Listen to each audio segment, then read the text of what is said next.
The stars burned bright over the battlefield, scattered like tiny diamonds across the black sky. The alien king's fleet moved in perfect formation, yet the enemy forces were strong and cunning. Princess Lyra, his daughter, was at the front, commanding her battalion with calm precision. Her golden armor reflected the distant sun, and her eyes, sharp and focused, scanned for any signs of danger. The battle had been going for hours. Energy beams cut through the darkness, and explosions lit up the void.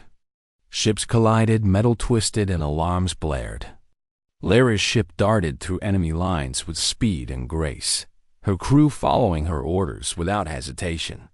She was fearless, a warrior born to lead. Yet even she felt the pressure of overwhelming odds. Suddenly, a massive explosion rocked her ship.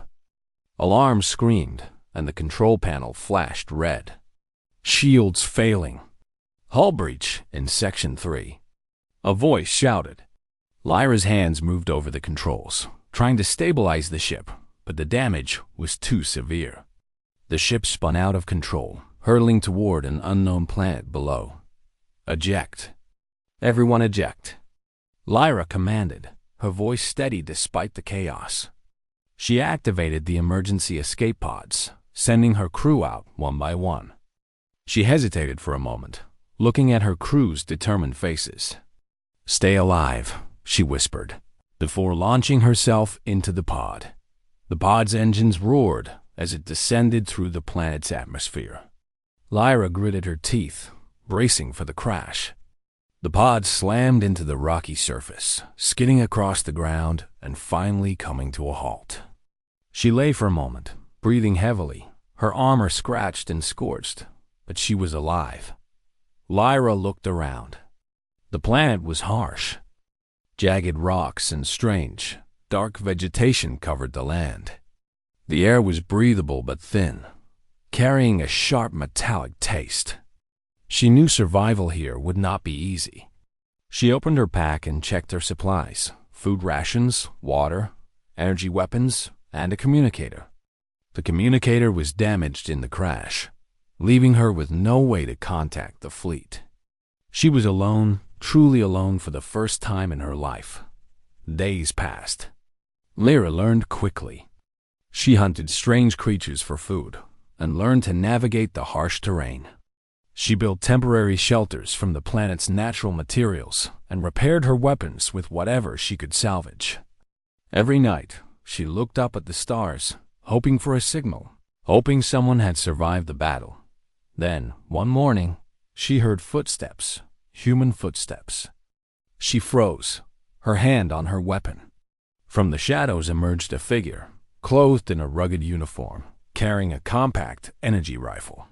He was human, his hair tousled, his eyes sharp and alert. He stopped a few meters away, raising his hands in a gesture of peace. "I'm not here to hurt you," the human said. "Name's Ethan. My ship crashed here too." Lyra studied him carefully. Humans were unpredictable. Some were allies. Some were dangerous. Yet something in his calm voice and steady gaze made her lower her weapon slightly. "Lyra," she said. "Princess Lyra of the Aloran Kingdom." "Who are you?"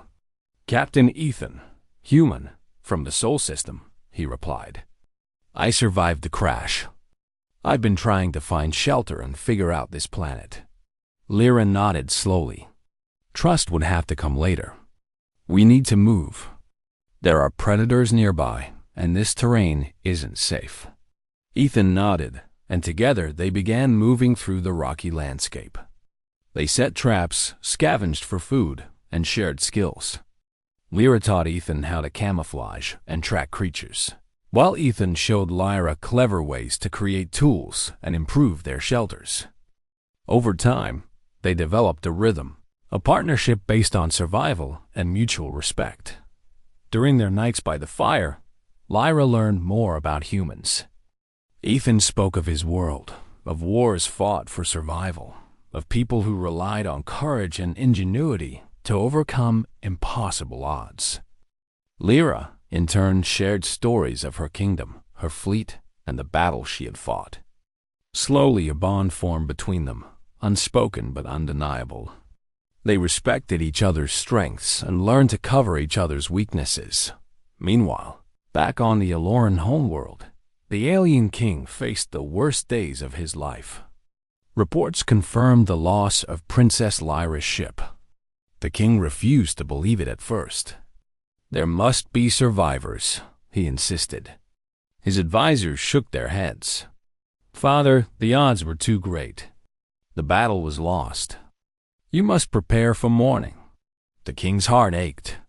He ordered memorial services, lowering flags and holding moments of silence. He wandered through the palace in a daze, unable to eat, unable to sleep. Yet, deep inside, he refused to give up hope entirely. His daughter was strong. She was clever. She could survive. He prayed she did. Back on the planet, Lyra and Ethan faced new challenges every day. One morning, a giant predator with sharp claws and glowing eyes attacked their shelter. Lyra leaped forward, energy blade in hand, moving with fluid precision. Ethan flanked the creature with a clever trap, luring it into a pit they had dug earlier. The combination of alien combat skill and human ingenuity saved them once again.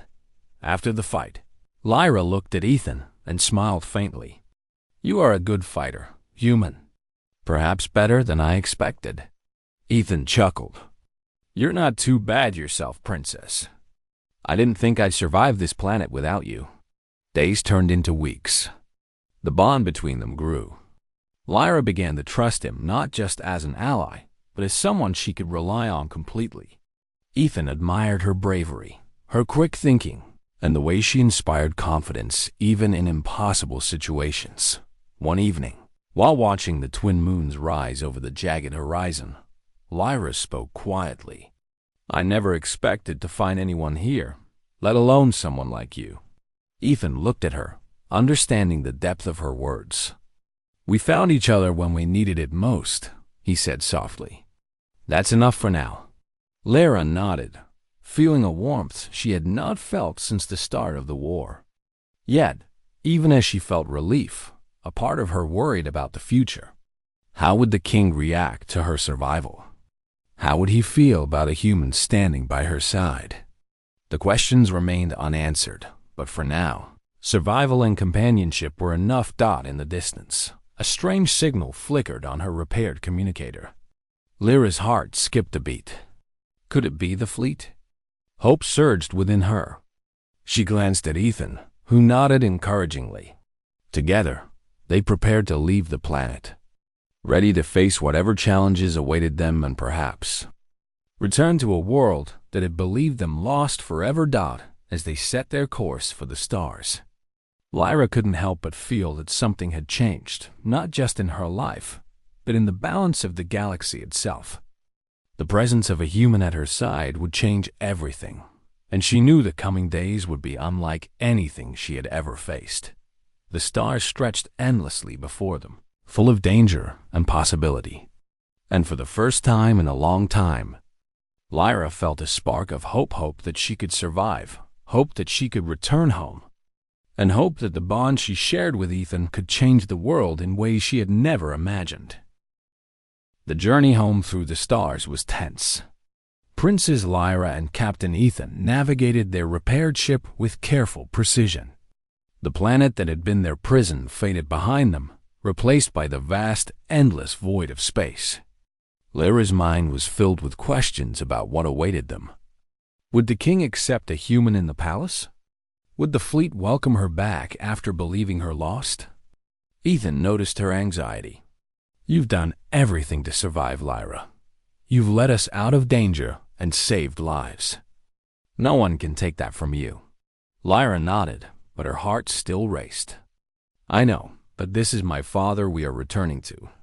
His reaction? I cannot predict it. Hours later, their ship approached the Aloran capital. The city sprawled across a giant asteroid, towers glowing with energy lights and banners fluttering in artificial winds. Ships patrolled the skies, and soldiers lined the docking bays. Yet something was different. The The city moved quietly. Word had spread of Princess Lyra's supposed death, and the people mourned her. Flags were lowered, and silence hung in the air like a heavy fog dot as they entered the docking bay. Alarms sounded. Guards rushed toward the ship, weapons drawn. Lyra raised her hand. "I am Princess Lyra. I have returned," she called. Ethan stepped beside her, standing tall, his presence confident but respectful. The guards hesitated, unsure of what to do. Word had not reached them of a human accompanying the princess. Slowly, they lowered their weapons and allowed them to pass. Murmurs ran through the crowd. People whispered, pointing at the human. Some gasped. Others stared in disbelief. Lyra and Ethan walked through the palace halls, the weight of history and expectation pressing down on them. The walls were lined with portraits of rulers past, each one exuding power and authority. Finally, they reached the throne room. The alien king sat on his grand throne, his expression grim. His advisors stood to the sides, their faces a mix of awe and skepticism. When he saw Lyra, he froze. His eyes widened, and for a moment he could not speak. The daughter he thought dead was standing before him, alive and well. And by her side was a human, something he had never imagined in his palace, let alone as a companion to the princess. "Father." Lyra's voice was steady but gentle. "I am home." The king rose, his movements slow but filled with authority. He studied Ethan closely, his mind racing. He could see the strength in the human, the bravery, and the loyalty. Still, the idea of a human standing in the palace beside his daughter was unprecedented. "You survived?" the king finally asked, his voice a mix of disbelief and relief. Lyra bowed slightly. "Yes, father, but I did not survive alone. Captain Ethan saved my life many times.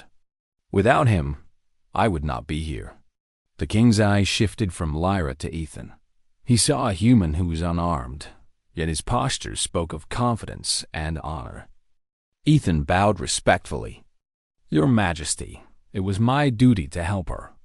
She is brave, wise, and a true leader. I only did what was right." The king studied him for a long moment. He saw truth in Ethan's words and actions. The human had proven himself not only as a fighter, but as someone who could be trusted. Slowly, the king's expression softened. "Very well," the king said finally. "If she trusts you, then I will trust you as well. But know this, my palace is no ordinary place. Respect the customs, and you may remain." Ethan inclined his head. "I will honor your rules, your Majesty." Lyra stepped closer to her father. "Father, I have seen much outside the palace. I have faced dangers, learned new skills, and discovered allies where none were expected. Ethan is one of those allies. He is human, yes, but he has shown courage, loyalty, and honor that even many of my own people might lack." The king remained silent for a moment, then nodded slowly. "Then you have grown, my daughter, and perhaps my view of humans must grow with you." Word of Lyra's return spread quickly.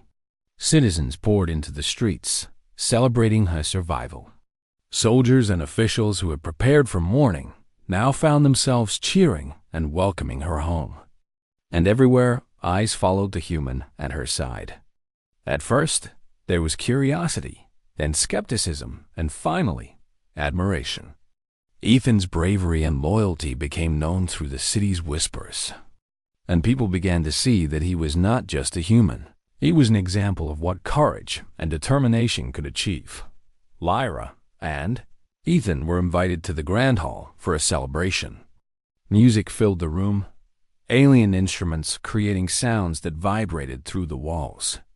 Lyra spoke to the crowd, her voice carrying clearly.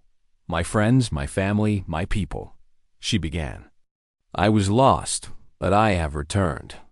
Not alone, but with a friend who has proven that courage and loyalty are not bound by species. Captain Ethan has helped me survive, and in doing so, He has earned our respect and gratitude." The crowd erupted in applause. Ethan remained humble, nodding respectfully. Lyra glanced at him, a small smile playing on her lips. She could see he was uneasy with the attention, but she also knew he deserved it. Later, in a private chamber, Lyra spoke with her father. "Father, I know it may be difficult to accept, but Ethan has saved my life. He's someone I trust completely." The king sighed. "It is not easy for me, daughter. Humans are unpredictable. I have seen them in distant wars, and I know their power and their danger. Yet, I see what you see. He is brave, and he has acted with honor. Perhaps I have judged too quickly." Lyra reached out and touched his hand gently. "He is my ally, father. And now, he's part of the journey that lies ahead for our people." The king nodded, a weight lifting from his shoulders. He could see that the galaxy was changing, and with it, the relationships between species. Trust, courage, and loyalty were no longer confined to the boundaries of one kingdom or one planet. In the days that followed, Ethan trained with the palace guards, learning the ways of the Aloran soldiers. Lyra continued her duties, leading the fleet and preparing strategies for future conflicts. Together, they planned missions, explored new alliances, and strengthened the ties between humans and the Aloran people. The bond between Lyra and Ethan grew stronger, built on shared experiences, mutual respect, and the trials they had faced together. The citizens of the kingdom watched with curiosity and admiration, slowly understanding that cooperation between species could bring strength greater than any one army alone. One evening, as Lyra and Ethan stood on a balcony overlooking the city, Lyra spoke softly. "I never imagined returning like this, with a human at my side. And yet, I cannot imagine going forward without you." Ethan smiled gently. "And I never imagined surviving that planet, or standing here with you. But I'm glad I did. Together, we can face whatever comes next." The stars shone above them, as bright and infinite as ever. But now, they represented not just danger and uncertainty. They represented possibility, hope, and a future shaped by courage, loyalty, and friendship across worlds.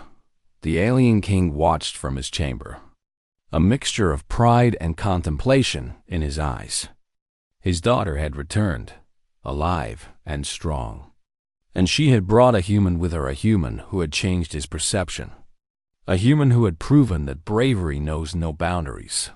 And in that moment, the king knew that the galaxy itself was changing, and that those who embraced courage, honor, and trust could shape the future in ways no one had imagined. For Lyra and Ethan, the journey had only begun. The challenges ahead would be many, but together, they had already overcome the impossible. And the galaxy, vast and unpredictable, awaited their next move.